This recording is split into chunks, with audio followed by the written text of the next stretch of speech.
우리가 지난 부분까지 예수님의 말씀을 들었습니다. 나는 세상의 빛이라.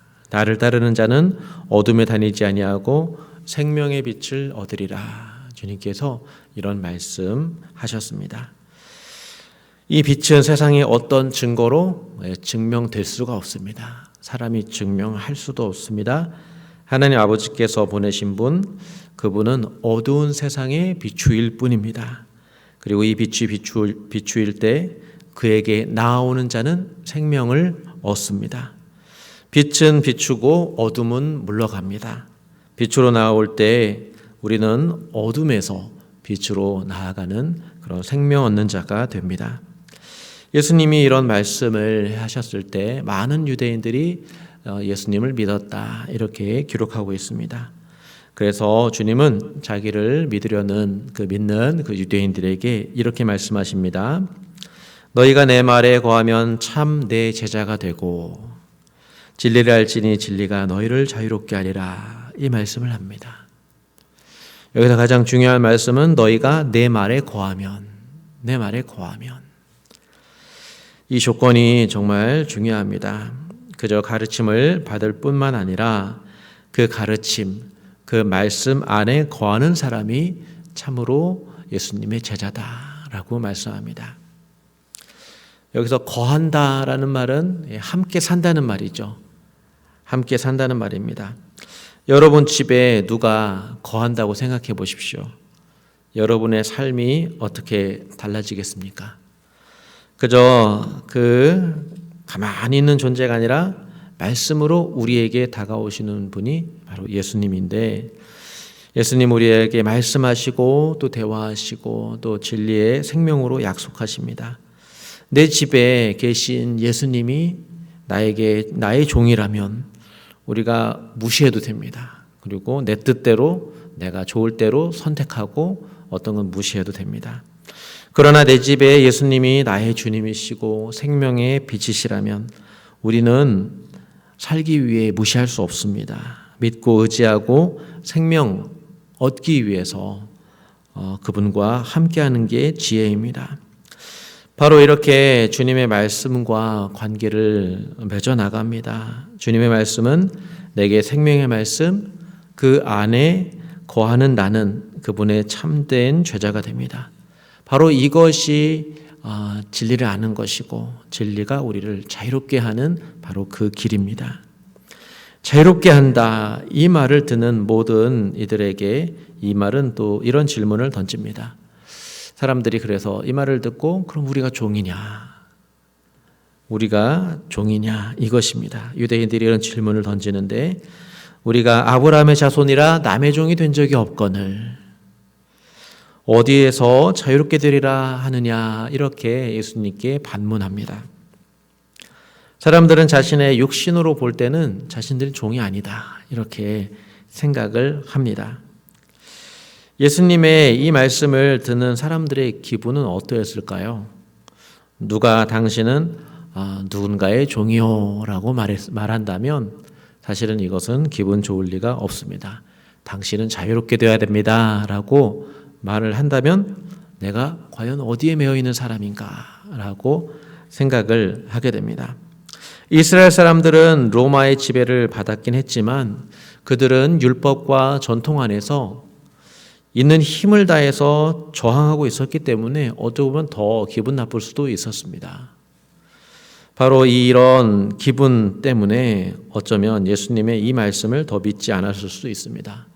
육신적으로 볼 때 우리가 옛날에 애굽에서 출애굽해서 자유롭게 된 그런 사람들인데 자기는 종이 아닌데 이런 말씀에 어떻게 보면 예수님의 이 말씀과 서로 이렇게 부딪히게 되는 것입니다. 우리가 기독교를 처음 접하는 사람들에게도 이런 소리를 들을 때가 있습니다. 스스로 자유하다고 생각하기 때문에 자유를 향한 간절한 소망이 오히려 더 없습니다. 자유를 약속하시는 주님의 말씀도 간절하게 들리지 않죠. 사람 스스로 내가 갇혔구나, 내가 포로됐구나, 내가 해방되어야 될 사람으로 이렇게 스스로 알지 못하면 주님의 이 말씀에 귀를 기울이기도 못하고 또 내가 자유로워져야 된다라는 그런 사람임을 또 깨닫지 못합니다. 그런데 주님께서 이 말씀을 깨닫게 해주시려고 이렇게 말씀합니다. 죄를 범하는 자마다 죄의 종이다. 주님은 너희는 죄의 종이다. 사실은 이 말이 여기에 담겨져 있습니다. 그런데 이 말을 직접적으로 하진 않았습니다. 너희가 죄의 종이다 이렇게 안 하고 죄를 범하는 자마다 죄의 종이다 이런 말씀을 하십니다. 유대인들은 율법 없는 사람들을 죄의 종이라고 생각했습니다. 저주받을 사람들이라고 생각했습니다. 그리고 반대로 경건한 유대인들은 하나님의 자녀라고 생각했습니다. 율법을 잘 준수하고 기도도 잘하고 봉사도 하고 성전에 가서 제사도 잘 드리기 때문에 자기는 죄를 깨끗하게 용서함 받았다라고 생각했고 사람들로부터 또 존경도 받았습니다. 그런데 앞서 있었던 일을 우리가 생각한다면 예수님은 음행한 여인을 돌로 치려 한 사람들에게 이렇게 말했습니다. 너희 중에 죄 없는 자가 먼저 돌로 치라. 그 말씀에 따라 행동한 사람이 한 명도 없었습니다. 음행한 여자를 데리고 온 서기관과 바리새인조차도 감히 돌을 들고 여인을 칠 수가 없었습니다. 치지 못했습니다. 모두 다 나는 죄인이 아니다 라고 말을 할 수가 없었습니다. 죄를 범하는 자마다 죄의 종이라. 사실은 이 말씀 사람이 할 수 없는 말씀인 것 같습니다. 예수님이 아니고서는 이럴 말을 이렇게 할 수 없습니다. 모두 다 우리는 실제로 다 죄인이기 때문입니다. 죄인이면서도 죄인임을 인정하기 싫어하는 그런 사람입니다. 그러나 죄를 범하지 않았다고 이렇게 말하는 사람은 진실로 그 사람은 죄인입니다. 어떻게 보면 나는 죄인이 아니다 말하는 사람은 거짓말하는 사람입니다. 유대인 지도자는 더욱 그렇습니다. 죄를 짓지 않은 예수님을 죽이려 했기 때문이죠. 오히려 구실을 찾아가지고 예수님을 죽이려 애쓰고 있습니다. 그러니까 하나님의 기준으로 봤을 땐 이미 마음에 살인한 자입니다.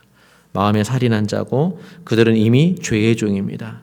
자유롭지 못합니다. 어둠 가운데 있기 때문에 예수님을 죽이려 하는 것입니다. 예수님은 종과 아들이 다르다라고 말씀합니다. 너희는 죄의 종이고 나는 하나님의 아들 예수님이다. 이게 다르다.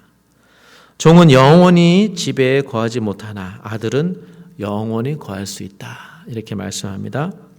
아들은 아버지 집에 살 수 있죠. 종은 영원히 그렇게 살 수 없습니다. 그렇기 때문에 참 제자는 아들의 가르침 안에서 계속 거할 때 그 아들의 생명을 함께 얻고 살아갑니다. 이것이 참된 제자라 말씀합니다. 그러나 주님의 말씀 안에 거하지 않고 주님의 말씀에 떨어져 나가는 바로 그 사람은 이 사람이 제자가 아니구나 라는 것을 드러내게 됩니다. 가족이 아니게 됩니다. 이 종은 다른 아버지가 있기 때문에 바로 그 아버지를 찾아가서 떠나는 겁니다. 그리고 아들과 종의 마음이 다릅니다. 아들은 아버지의 사랑에 순종하며 그것에 감사하며 살아가는 게 아들이죠. 종은 보상을 기대하거나 혹은 징벌을 두려워하는 마음으로 그런 종의 마음으로 그 아버지를 대하는 것입니다. 우리가 하나님을 아버지라 부르는데 우리의 마음은 자유한 마음, 사랑하는 마음 그것이 아니라 오히려 내가 상 받기를 바라는 마음에서 또한 내가 잘못하면 하나님께 벌 받을까 봐 이런 마음으로 우리가 종교 생활을 한다면 사실은 내가 마음이 자녀의 마음인지 아니면 내가 종의 마음인지 이것도 한번 돌아볼 필요가 있습니다.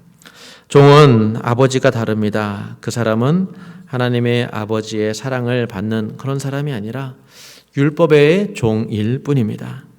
우리의 마음을 비추어 생각해 보면 나는 아버지를 사랑하는 자녀의 마음으로 지금 신앙생활을 하고 있는 것인지 아니면 내게 다른 아버지가 있어서 나는 그저 종의 마음으로 하나님의 율법에 어떤 하나님의 법에 순종하고 있는 사람인지 이것을 우리는 돌아볼 필요가 있습니다. 주님은 우리를 자녀 삼으려고 아들을 주셨습니다.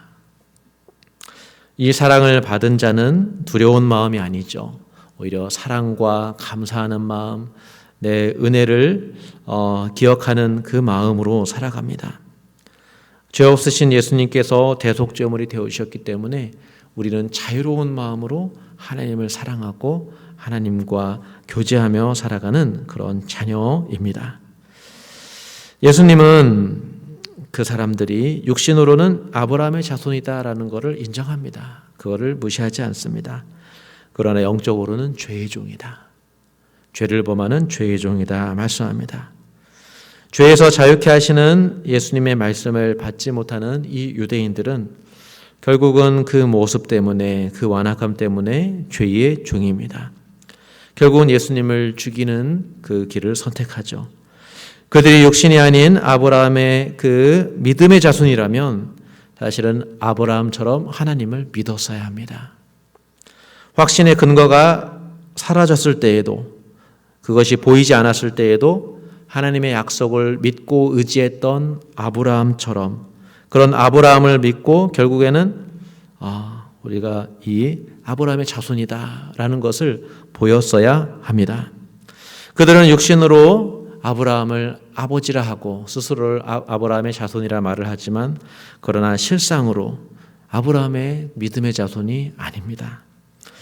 사랑하는 성도 여러분, 참 자유는 우리가 주님의 말씀 안에 거할 때 바로 그것입니다.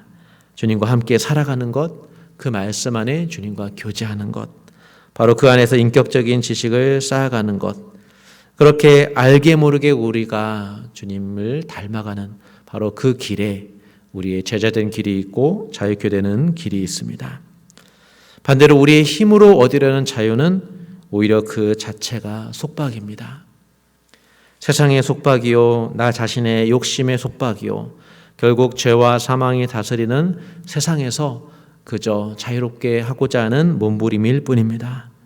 어찌 보면 자유하다는 착각 속에 살거나 아니면 순간의 자유를 진정한 자유로 착각하며 살아갈 뿐입니다. 참 자유는 우리 안에 있는 게 아니라 진정 자유하신 우리 주님 하나님 아들 안에 있음을 우리가 이 말씀을 통해서 깨닫기를 원합니다.